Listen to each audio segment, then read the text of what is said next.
CRTV News, nothing.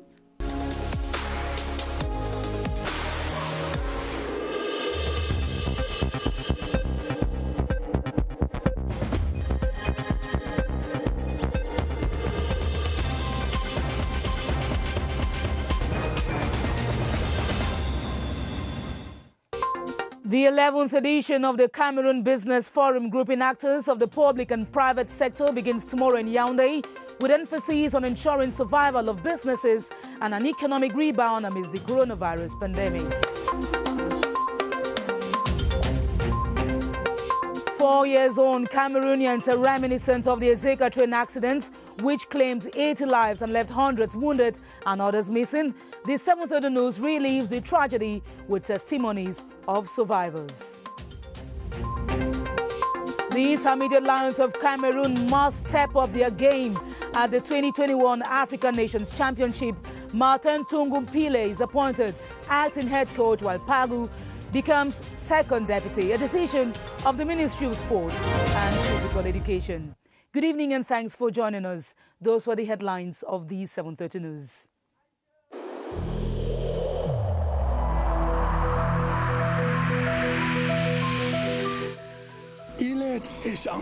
Each of us must comply with the measures that have been taken.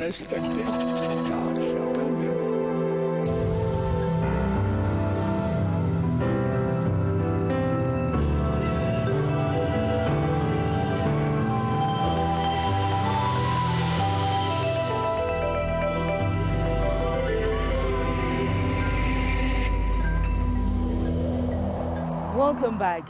The Cameroon Business Forum begins in Yaoundé tomorrow on the theme COVID-19 Proofing the Business Environment. The event's grouping businessmen and investors will be chaired by Prime Minister Joseph John Goutey. The platform is intended to promote public-private dialogue relating to the creation of an enabling environment for doing business in Cameroon. Clarice Arey-Takang reports. The impact of COVID-19 on global and domestic economies, fiscal pressures, debt-owed enterprises, and international commercial activities on the low.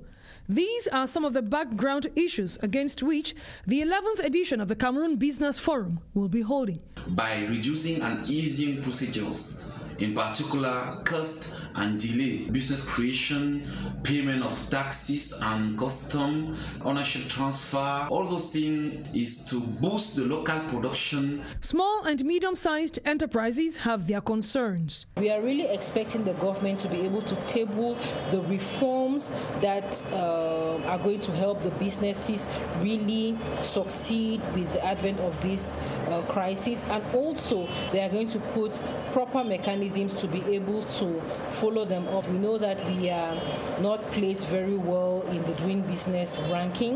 It's also one thing that we are going to be working on in terms of recommendations to see exactly how, Cameroon becomes more attractive for businesses. Business actors are therefore hopeful that their preoccupations will be addressed. This press release from the Prime Minister's office: the 11th session of the Cameroon Business Forum will take place on Thursday, the 22nd of October in Yaoundé in strict compliance with safety measures, and will be chaired by the Prime Minister, Head of Government, Mr. Joseph John Goutey. The theme chosen for this session is COVID-19 Proofing the Business Environment. Established in January 2009 with the support of the International Finance Corporation of the World Bank Group, the Cameroon Business Forum is the main forum for dialogue between the state and the private sector. The mission of the Cameroon Business Forum is to promote the strengthening of dialogue between public authorities and the business community, the improvement of the business climate, and the support for the development of the private sector.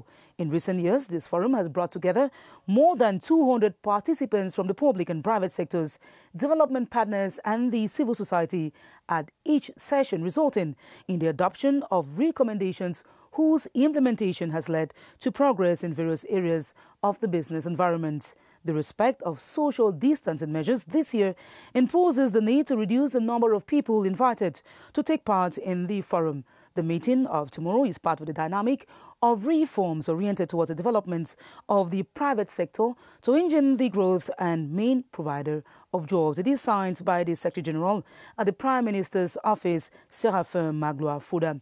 And this annual rendezvous will be broadcast on CRTV platforms, CRTV News, CRTV Web, CRTV National Station, FM 94 and CRTV Littoral. And it will be hosted by Fonka Mutabo Bernard and Lucrèce Mebenga. In other news, economic operators in the tourism sector have received the sum of 1.7 billion CFA francs from government to boost their activities that have been crippled by the coronavirus pandemic.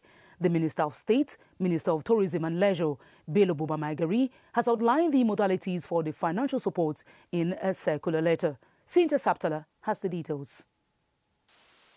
The 1.7 billion CFA francs of the National Solidarity Fund given by the state to those in the tourism sector greatly affected by the ongoing pandemic will be distributed following certain procedures.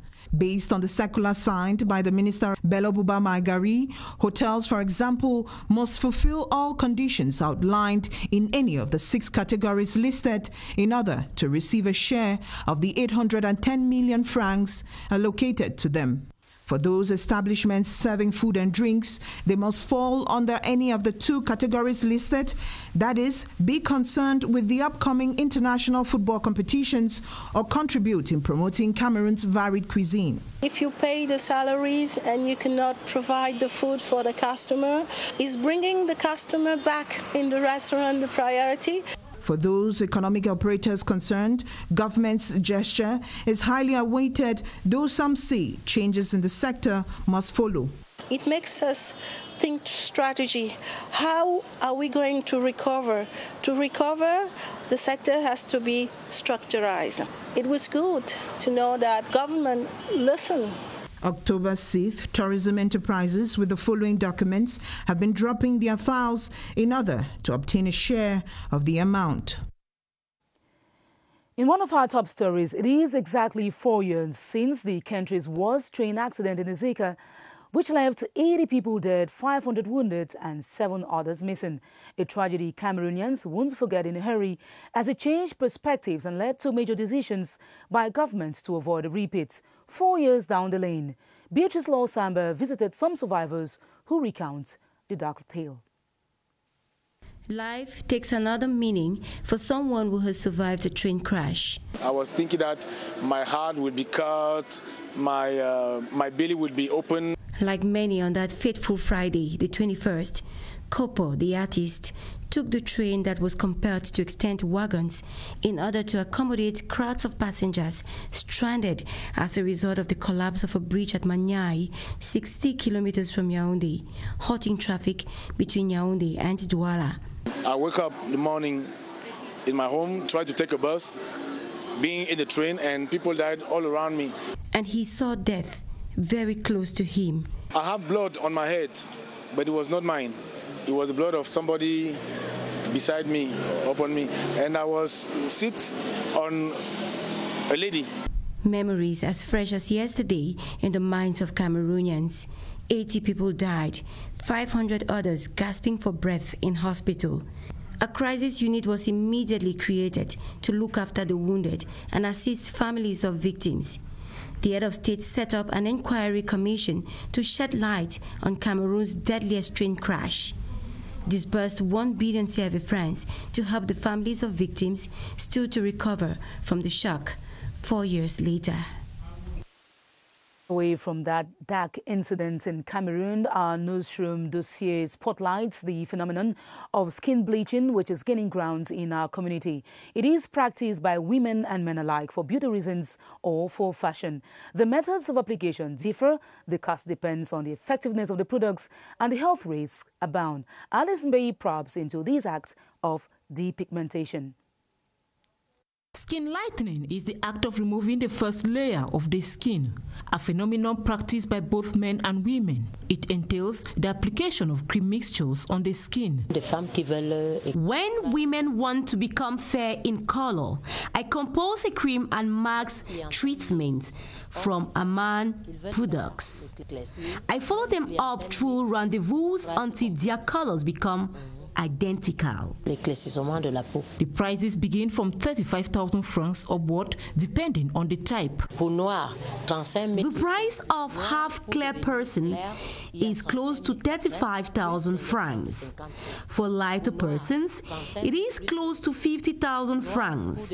When the case is complicated, it can go up to about 90,000 CFA francs and even 120,000 francs. For very dark women who want to become lighter, I give them injections. For a métis color, the price is 250,000 CFA francs. The risk factors of skin bleaching are enormous. We have skin infections such as sensitivity to light, neurologic symptoms such as tremor, skin turning into dark, visible blood vessels in the skin, liver and nerve damages, and skin cancer. Skin complexion is a natural gift from God and should be preserved. Cosmetic companies are into stiff social marketing to promote their products, sometimes encouraging the misuse of some drugs for the purpose of skin lightening. These adverts, which completely ignore the side effects of bleaching, such as cancer, kidney and liver damage, are strongly condemned by many. Beatrice Ngum looks at the law regulating such advertisements. Billboards like these seize your focus along major junctions of the country's big cities. Exaggerated advertisement on skin bleaching. To recruit more fair-skinned disciples, the social media is their new market. They advertise products that can change a dark skin to a fair one in record time, present the black skin as an inferior complexion. Adverts that have ushered in the debate on the law on advertisement. The law of the 29 December 2006 is talking about products that are dangerous for the health. No particular article in that law regulates that aspect of cosmetic products. This regulation might not directly sanction outrageous adverts on cosmetics, but the National Publicity Council can strike the balance. Maybe the law will take it and try to analyze and see what they can do. However, Articles 23 and 24 of the law on publicity in Cameroon spells out what should be in the content of adverts and sanctions products that endanger one's health or pro-racial discrimination. On to infrastructural developments, the evaluation of road construction projects under the supervision of the Ministry of Public Works continues in the South region. Minister Emmanuel Nganu-Jumesi was at the Olama-Bingambo stretch, where work has advanced by 63%. Joyce Kimbe-Fuaju reports. Disenclavement dream of a people being concretized. Olama-Bingambo stretch, 105 kilometers long, 15 kilometers already tarred. Drainage and other works advancing. Engineers confirm 63% executed in 2 years of the 4 years project. The bridges are almost 80% gone into the works, and there are other works like social amenities, social infrastructures that are practically 95% completed. Beneficiaries celebrate a change of story. I really appreciate. Our parents never believed that the road will pass. Today, it's a reality.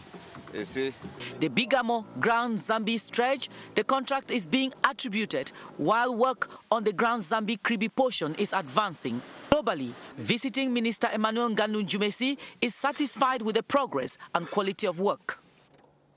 Cameroon's parliament has pledged to support actions aimed at promoting the preservation of the Congo Basin. This was at an audience granted by the Senior Deputy Speaker of the National Assembly, Honorable Hilarion Etong, to the German facilitator of the Congo Basin Forest, Dr. Christian Rock. A working session ensued with the Parliamentary Network for the Sustainable Management of Forest Ecosystems, REPAR. Details in this report. The Congo Basin, which is the second largest forest in the world, has for the last 20 years been threatened by deforestation, with the biggest driver being industrial logging. To leapfrog the loss of 268 million hectares of forest area, the Senior Deputy Speaker, Honorable Hilarion Etong, exchanged with the Congo Basin Forest Partnership Facilitator, accompanied by Her Excellency Corinne Afrique, on the protection of communities. To search for a way to preserve on the one hand, to organize development for the countries and the people here on the other hand, to reconcile a little bit protection of the forests, but also development. In order to check the preponderance of small-scale deforestation, the Parliamentary Network for the Sustainable Management of Forest Ecosystems, REPAR, led by its national coordinator, Honorable Jean-Jacques Zam, agreed with the facilitator on a common prototype declaration of all 119 members of the Congo Basin Forest Partnership. One of the main recommendations is to associate the local population in all the discussion who concern the forest, who concern them. They complied good governance, guided transhumance activities, and alternate solutions to fuel wood must be accelerated. In other news, the military operation in the Northwest region, codenamed Bamenda Clean, has led to relative improvements on the security and business climate in the town. Inhabitants now experience reduced gunshots, kidnappings, and less intense lockdowns, as Kilo Valerin Sala reports. Few months ago, this would be a jungle drive into rampant gunshot with stories of kidnappings shattering your ears. But we've arrived at this junction in the locality known as Below Foncha. Here, we spot economic activities sluggishly picking up. We transit through Molang, Rendezvous, Tarikon to the hospital roundabout, areas previously with a common trademark, heightened insecurity that may just be giving way to a semblance of normalcy. People today are sleeping safely up to morning without any problem. In peripheral areas of Bamenda Line, Taturu, Mine 90, Ntaseng, Ntakan and others, security is still a work in progress, a sharp contrast to the image of the central town. The students and pupils are still spotted in strange attires, signs of the fear syndrome in this city full of unpredictability. A delegation of senior military officers from Nigeria has applauded security cooperation with Cameroon and described the ties as legendary. The revelation was made at the International War College in Simbok, Yaoundé during the first phase of their study visit to Cameroon. Kilian Dandifon tells us more.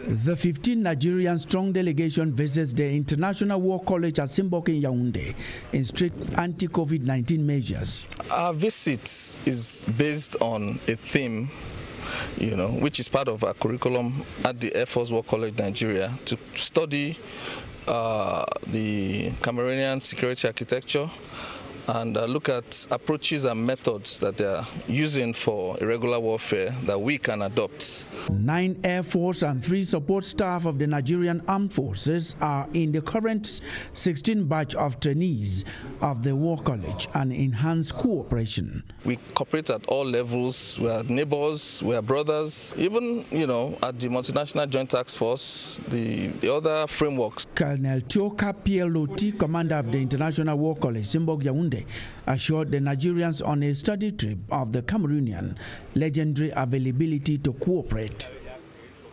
The Cameroon National Council of Crime Experts has described the biased reports of experts of the United Nations High Commissioner for Human Rights on the situation of sympathizers of the Cameroon Renaissance movements. The president of the council, Francis Steve Olinga-Tuil, charted the article believed to have been influenced by ill-intentioned persons. Ebenezer Akanga has the details.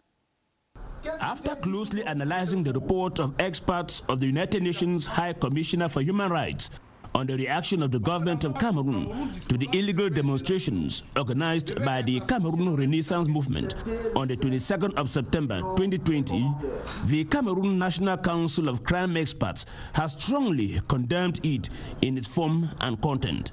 According to the president of the council, Francis Steve Olinga-Tuil, the report is full of imaginations and false denunciations obtained from people of bad faith. Hence, it lacks objectivity and impartiality. If the experts want to make an inquiry, they will first take into consideration the fact that the Cameroon government has the right to maintain public order. And maintaining public order implies that Cameroon's government can eventually arrest some people, those who are threatening peace, social peace. The Cameroon National Council of Crime Experts denounces the report, saying that it is intended to cause problems rather than provide solutions for peace and stability in Cameroon. On to this hideous crime, a 45-year-old man is under custody for killing his pregnant wife in 2014 and sexually assaulting his 9-year-old daughter for the past 2 years. The perpetrator confessed the abominable acts and later exhumed the remains of his late wife he had single-handedly interred. Felix dug out the skeleton in a reconstituted crime scene at Polo Village, Sarsop Division in the Lekies Center region of Cameroon, supervised by the State Council, divisional officer, medical experts, and security officials. Congratulate the population who had participated in this procedure. The suspect's family name is Mbele, literally translated as witchcraft.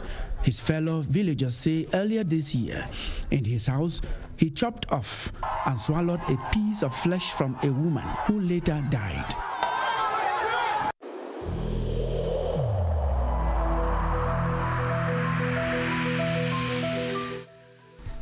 The wearing of face masks in public places will be mandatory until further notice.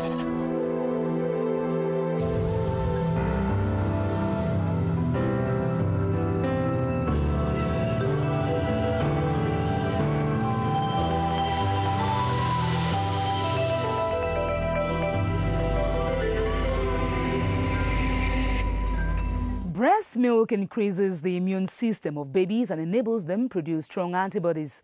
With the coronavirus, some school of thought hold that the regular consumption of breast milk keeps the virus at bay. To know how true or untrue this assertion is, let's join Baldwin Sama and his guest, Dr. Brigitte Wanji, at the Public Health Emergency Operations Center.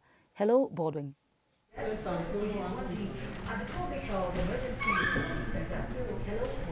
Good evening to you, Esther Kima. Effectively, we talk about that subject with Dr. Brigitte Wanji, who is our guest, and she's a gynecologist.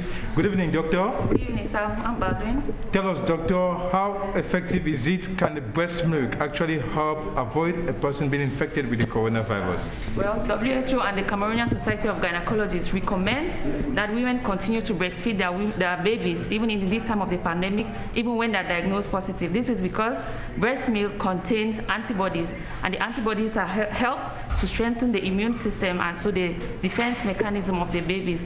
So the more the babies are protected, the more they can fight serious diseases, probably including even the coronavirus infection. Tell us, doctor, can this breast milk and its antibodies serve as therapeutic base? Well, coronavirus is just about 1 year old, so there is so much research that is still going on. We're waiting for the results to be able to back up some hypotheses.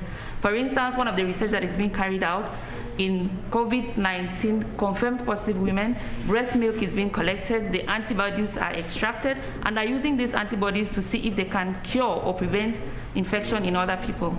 Thank you so much, Dr. Brigitte Wanji. You're a gynecologist, for being our guest this evening. The message is clear. Continue with the regular consumption of breast milk for our children because it helps to build the immune system. Back to you, Esther Kima. Thanks, Baldwin. We still remain in health, but this time talk about animals. The National Free Vaccination Campaign against small ruminant plagues has been launched in Gumjap in the Center region. 6 million sheep and goats will be immunized during the second phase that will run till the 20th of December. Beatrice Ngum reports. Several breeders stand out for the mass and free vaccination campaign against plagues attacking small ruminants. The crusade to protect animals, which are a source of livelihood and food for this predominantly livestock breeding population, will as well help the state save 300 billion CFA francs. Enable our population to have security we are talking of, and also to sell out the animals that would produce enough meat. The Minister of Livestock, Fisheries and Animal Industries, Dr. Tiger, told the breeders vaccinating their animals will help scale down mortality among cattle and improve on the quality of meat. The population was urged to collaborate with vaccination agents who will comb the villages and households to administer the vaccine. Phytosanitary equipment and bikes, worth some 15 million CFA francs, were also donated to some young veterinary agents in line with the 3-year plan to promote youth employment. In education, the oral competitive entrance examination into the National Institute of Youth and Sports (INGS) and of the National Center for Youth and Sports (SENAGES) has taken place. The online test through video conference was coordinated by the Minister of Public Service and Administrative Reform, Joseph Lay. He now expounds on the exercise. The head of state, as always, says we must modernize our administration. This is the very first time we are doing this in our country. Oral exam by video conference. Everything is going on smoothly. For these oral exams today, we have about 400 candidates, but only about 50 of them have chosen to do it by video conference. And it's important to start. There's still a kind of fear. Some of them, or many of them, thought that it will not be possible. In one of our top stories, Martin Tungu Pile is the new acting head coach of the Intermediate Lions of Cameroon. He was appointed alongside David Pagu as second deputy head coach today by the Minister of Sports and Physical Education, Professor Narcisse Moelekombi. This was at a crisis meeting with the Cameroon Football Federation today. Baldwin Sama tells us more. He is considered one of the finest coaches Cameroon has produced. Discreet, soft-spoken and efficient have been his watchwords. Martin Tungu Pile making a comeback into the Intermediate Lions den is no surprise to many, given his rich international experience with different national football teams of Cameroon. After being part of the 2000 Olympic gold-winning team in Sydney, Martin Tungu Pile has coached the junior national team of Cameroon, the Intermediate Lions, taking them to the African Nations Championship, and he has equally served as deputy head coach of Cameroon's Indomitable Lions. He is expected to use his sense of ingenuity to reignite the winning spirit in the Intermediate Lions den. David Pagu, appointed second deputy head coach, is currently the coach of PWD of Bamenda. He led the team to their success campaign of the Elite One Football Championship last season. As per the press release signed by the Minister of Sports and Physical Education, the changes effected are aimed at helping Cameroon's Intermediate Lions better prepare for the upcoming African Nations Championship, while Yves Clément Aroga has been put at the disposal of the Cameroon Football Federation. Still in sports, the special advisor to the president of Côte d'Ivoire's local organizing committee for the 2023 Africa Cup of Nations is in Cameroon for a 3-day working visit. Mahama Coulibaly, received in audience by Sports Minister Professor Narcisse Moelekombi, is here to tap from Cameroon's experience on the organization of sporting events. Board in Sama once again with the details. With ready sports infrastructure to successfully host great football competitions, Cameroon remains an example to emulate by others, and Côte d'Ivoire has come to tap from Cameroon's rich organizational experience. Mahama Coulibaly, special advisor to Côte d'Ivoire's president of the local organizing committee of the 2023 Africa Cup of Nations, says his country wants to learn and equally share ideas with Cameroon, given that they will be hosting after Cameroon. I'm here for working with the organization of Cameroon committee and to share our expertise with them. I suppose that Cameroon, in a few years, we will have a good organization. You must know that we will have organization in Cameroon. After meeting with Sports and Physical Education Minister this Wednesday, Mahama Coulibaly will have a series of working sessions with FECAFOOT officials and members of Cameroon's local organizing committee of the African Nations Championship. That will be all for this edition of the 7:30 News, in which you heard that the 11th edition of the Cameroon Business Forum, grouping actors of the public and private sector, will open tomorrow in Yaoundé, with emphasis laid on ensuring the survival of businesses and an economic rebound amidst the coronavirus pandemic. The events will be chaired by Prime Minister Joseph Dion-Gote. More news comes up at 8:30 p.m. with Adel Mbala. I'll be back tomorrow at 7:30 p.m. God willing. Thanks for watching the 7:30 News. Good night.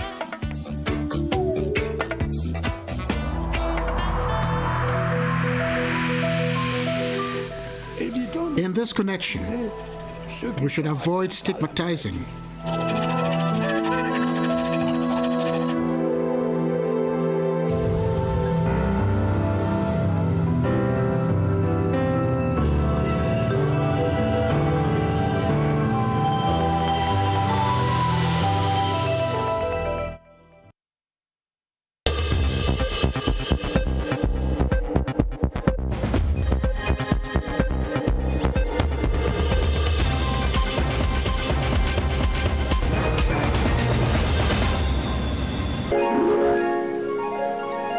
CRTV News, ici, toute l'info.